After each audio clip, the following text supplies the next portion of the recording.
Hi guys, what's up? Welcome to my vlog.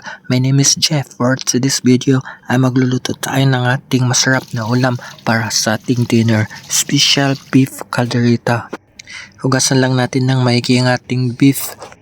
Magpapalambot tayo ng ating beef gamit ang pressure cooker.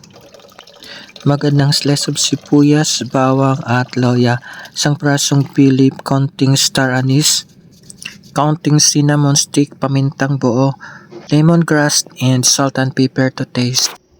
Takpan ng pressure cooker at lulutuin natin at papalambutin natin ang ating beef. Slice of carrot, potato, and green bell pepper. So malinis na ito guys, prepituin lang natin ito at set aside. Sa ating kawali ay magpapainit tayo ng mantika. Magisa ng maraming sibuyas, counting bawang. Continue lang ang ating pagigisa hanggang maging aromatic ito. At i-add natin ang ating malambot na beef. Mag-add ng isang pirasong philip, counting cinnamon stick and star anise.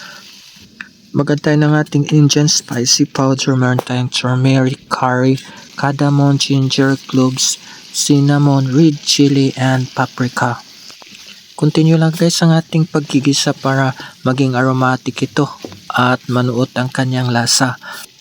Ang sarap nito guys at malambot ang ating beef. Mag-add tayo ng ating soup stock, so yung pinaglambutan nung sabaw kanina ng ating pinalambot na beef.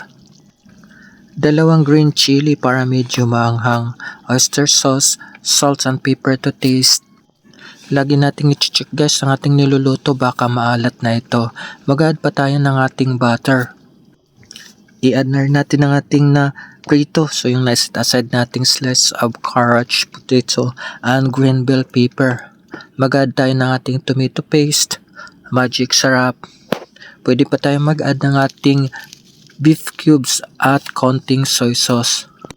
Ang sarap nito guys, mix lang natin yan hanggang maluto ang ating tomato paste. Para sa ating cold drinks ay meron tayong lemon with mint, yung ating fresh mint at lemon. Mag-add tayo ng ating honey and water.